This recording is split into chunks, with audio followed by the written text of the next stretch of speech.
नमस्कार साथियों, 1 अप्रैल 2026 को सेंट्रल गवर्नमेंट की ओर से जैसे ही ये ऑफिशियल पत्र जारी किया गया, तो अब काफ़ी सारे कर्मचारी को ये मन में संदेह है कि ये लागू कब से होंगे। और काफ़ी सारे स्टेट में जो है लागू हो चुकी है। काफ़ी सारे कर्मचारियों के ऊपर जो है ये रेट जो है लागू हो गई है। तो इस वीडियो में आप समझ लेंगे कि कब से ये लागू होंगे, स्टेट लेवल में क्या रहने वाली है, यही मजदूरी रहेगी या अलग रहने वाली है। देखेंगे तो ये सेंट्रल गवर्नमेंट का आदेश है और इसमें साफ ये भी क्लियर किया हुआ है। ये जो न्यूनतम मजदूरी है इसे 3 भागों में जो है डिवाइड किया है, बड़े शहर, मध्यम शहर और छोटे शहर। इसके लेकर हम पिछले भी वीडियो में जानकारी क्लियर किए हुए थे। देखिए, ये सेंट्रल गवर्नमेंट का आदेश है और जो सेंट्रल गवर्नमेंट के अंदर जो कर्मचारी आते हैं, जैसे रेलवे हो गया, एयरपोर्ट हो गया, माइन हो गया या खदान या नेशनल हाईवे हो गया, और केंद्रीय विभाग में जो अभी ठेके पे संविदा आउटसोर्सिंग कर्मचारी कार्यरत होंगे, तो वो सभी कर्मचारी पे जो है 1 अप्रैल से ही लागू हो गया है। अब बात हो जाती है कि जो स्टेट लेवल में अभी कर्मचारी कार्यरत है, तो उसके ऊपर कब से लागू होंगे। सबसे पहले तो आप ये समझ लीजिएगा, जो महंगाई भत्ता है ये कितना रुपया बढ़ोतरी की गई है पूरे देश भर में, और पहले कितना मिल रहा था, अब कितना मिलेगा। जो न्यूनतम मजदूरी निर्धारित की गई है, तो पहले बड़े शहर में कितना मिल रहा था, मध्यम शहर में पहले कितना मिल रहा था और छोटे शहर में पहले कितना मिल रहा था और अब कितना मिलेगा, ये चीज़ समझना जरूरी है। ये लागू जो है 1 अप्रैल से सेंट्रल गवर्नमेंट के अंदर जितने भी कर्मचारी आते हैं, तो वो सभी का जो है 1 अप्रैल से ही लागू हो चुकी है। बाकी जो स्टेट लेवल में कर्मचारी कार्यरत है, तो आप लोग को कब से लागू किया जाएगा, इसके बारे में यहाँ पे डिटेल से समझिएगा। और साथ ही साथ आपको हम ये सबसे पहले क्लियर करना चाहते हैं कि पहले कितना मिल रहा था और अब कितना जो है मिलेगा, कितना रुपया दिन का बढ़ोतरी किया गया और महीने का कितना हो गया टोटल, इसके बारे में समझना जरूरी है। उसके बाद हम आगे चर्चा करेंगे। बाकी जो स्टेट लेवल पे कर्मचारी कार्यरत है उसके लेकर हम आगे बात कर लेते हैं। और आगे बढ़ने से पहले हम शॉर्ट में यहाँ पे जानकारी दे देते हैं। ये जो न्यूनतम मजदूरी को 3 भागों में डिवाइड किया हुआ है, बड़े शहर और छोटे शहर और मध्यम शहर। तो बड़े शहर में वही आ जाएंगे, दिल्ली, मुंबई, पटना आदि, ये बड़े शहर में आ जाएंगे। मध्यम शहर भी है और साथ ही साथ छोटे शहर जैसे बिहार हो गया, तो बिहार जो है ये छोटे शहर में आ जाएंगे। मतलब ये 3 प्रकार से जो है न्यूनतम मजदूरी को डिवाइड किया हुआ है। और आप लोग को ये भी हम जानकारी स्पष्ट करना चाहेंगे, ये जो न्यूनतम मजदूरी निर्धारित की गई है, ये लागू उन्हीं सब पर होंगे जो कॉन्ट्रैक्ट यानी आउटसोर्सिंग कर्मचारी होंगे, जो प्राइवेट सेक्टर में मजदूर के काम कर रहे होंगे, या जो डेली वेजेज वर्कर होंगे, तो ये सभी पे लागू होंगे ये मजदूरी। ठीक है। आगे यहाँ पे आपको ये चीज़ समझना जरूरी है, जो सेंट्रल गवर्नमेंट की ओर से न्यूनतम मजदूरी निर्धारित की गई है, तो ये एक न्यूनतम मजदूरी है। नियम यही कहता है कि इससे कम जो है किसी को मजदूरी नहीं देना चाहिए और ना ही पे करेंगे। इससे आगे जितना भी हो सके हो, 1000, 1200, 1500, 2000, वो बिहार सरकार पे डिपेंड है और विभाग पे डिपेंड है।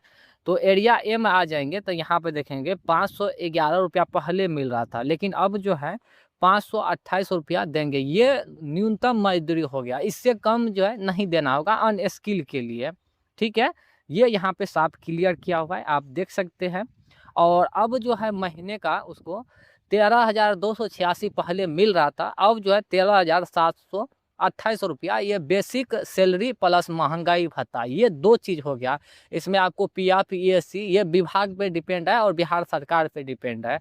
इसमें महंगाई भत्ता और जो बेसिक सैलरी है, ये चीज़ जो है इतना मतलब कर्मचारियों को पे करना होगा। ये साफ, ये न्यूनतम मजदूरी जो सेंट्रल गवर्नमेंट की ओर से ये आदेश आई हुई है, ये साफ ये क्लियर किया हुआ है कि जो न्यूनतम मजदूरी है उसमें महंगाई भत्ता और बेसिक सैलरी, ये दोनों जोड़ के जो है आपको मतलब 528 रुपया, जो बड़े शहर में काम कर रहे हैं तो उसको इतना रुपया देना होगा न्यूनतम मजदूरी के तौर पे। तो टोटल महीने का हो गया 26 दिन का 13,728 रुपया। और आगे यहाँ पे देखेंगे, अगर मध्यम शहर से आते हैं एरिया बी में, तो 466 पहले मिल रहा था, अब जो है 478 रुपया मिलेंगे। तो मोटा इतना समझ लीजिए, मोटा मोटी 12,428 रुपया हो गया मध्यम शहर के लिए। बाकी जो शहर यानी सी में आते, जैसे बिहार में मजदूर होंगे, बिहार के मजदूर, उसके लेकर यहाँ पे जानकारी दी गई है। पहले 470 उसको मिल रहा था, लेकिन अब जो है रोज 483 रुपया देना होगा। महीने का जो है उसे महंगाई भत्ता और बेसिक सैलरी मिला करके 12,528 रुपया। इसमें आप पीएफ, ईएससी जो भी जोड़ना चाहते हैं ये जोड़ सकते हैं। तो जो न्यूनतम मजदूरी है इससे कम नहीं पे करना होगा सरकार को, ये साफ क्लियर किया हुआ है।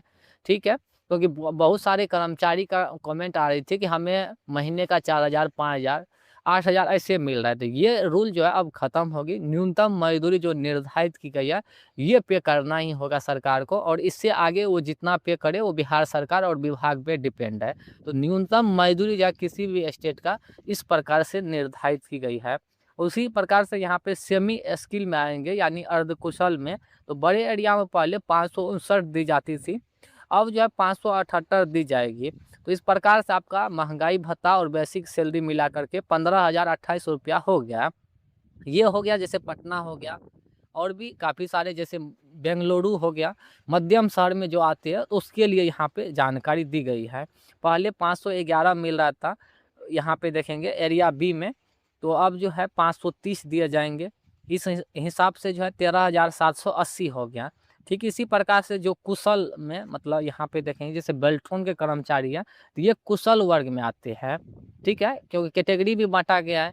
तो कुशल वर्ग में जो आएंगे उसके लेकर देखिए, बड़े एरिया में जो है, बड़े शहर में जो है, जैसे दिल्ली, मुंबई में पहले 609 रुपया दी जाती थी, अब 627 रुपया दी जाएगी। तो इस प्रकार से यहाँ पे देखेंगे तो 16,302 रुपया हो गया महीने का। ठीक उसी प्रकार से मतलब मध्यम शहर में आ जाएंगे यहाँ पे, तो 559 मिल रहा था, अब जो है 578 मिलेंगे। इस प्रकार से जो है 15,028 रुपया। और नीचे आ जाएंगे हायर स्किल में जो आ जाएंगे, इसके लेकर देखिए जानकारी दी गई है। बड़े एरिया में जो है पहले 676 मिल रहा था, अब जो है 694 दी जाएगी। तो इस प्रकार से उसका बेसिक सैलरी और साथ ही साथ यहाँ पे महंगाई भत्ता मिला करके 18,044 रुपया हो गया। ठीक है, इसमें जो है और भी पीएफ, पीएससी जो भी आएंगे वो विभाग पर डिपेंड है। इतना न्यूनतम मजदूरी जो है मतलब एरिया अकॉर्डिंग जो है डिवाइड की है पीडीएफ के अनुसार। ठीक है, बाकी इससे ज़्यादा जितना दे सके वो बिहार सरकार और विभाग पे डिपेंड है। तो न्यूनतम मजदूरी का मतलब आप यहाँ पे क्लियर समझ गए होंगे। अगर अभी भी कोई कन्फ्यूजन है तो आप हमें कमेंट कर लीजिएगा। बाकी ये हमें कमेंट नहीं कीजिएगा कि मतलब मेरे स्टेट में कितना बढ़ोतरी होगा, मेरे विभाग में कितना बढ़ोतरी होगा। तो इतना समझ लीजिए, जो न्यूनतम मजदूरी निर्धारित की गई है उसमें जो है दिन का जो देखेंगे तो 15 से लेकर के 30 रुपया तक बढ़ोतरी की गई है। इस प्रकार से देखेंगे तो 7 से लेकर के 1200 रुपया जो महीने का बढ़ोतरी किया गया है न्यूनतम मजदूरी में।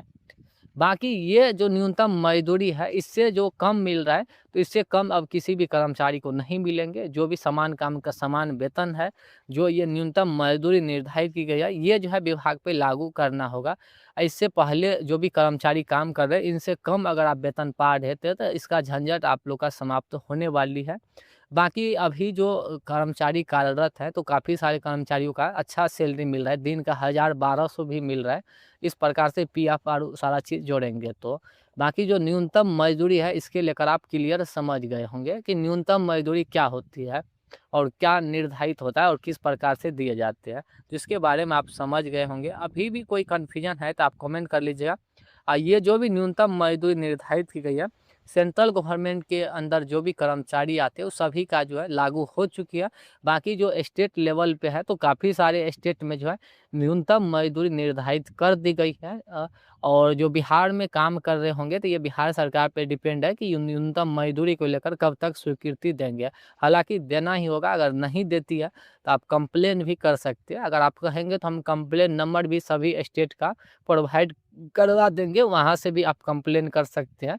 तो वहाँ से आपको जानकारी मिल जाएगी कि आखिर क्यों नहीं न्यूनतम मजदूरी सरकार दे पा रही है। तो इस प्रकार से ये मतलब रूल यानी कानून जो है लाए गए हैं मतलब सेंट्रल गवर्नमेंट की ओर से। इसके लेकर और कोई कन्फ्यूजन है तो आप हमें कमेंट कर लीजिएगा। धन्यवाद।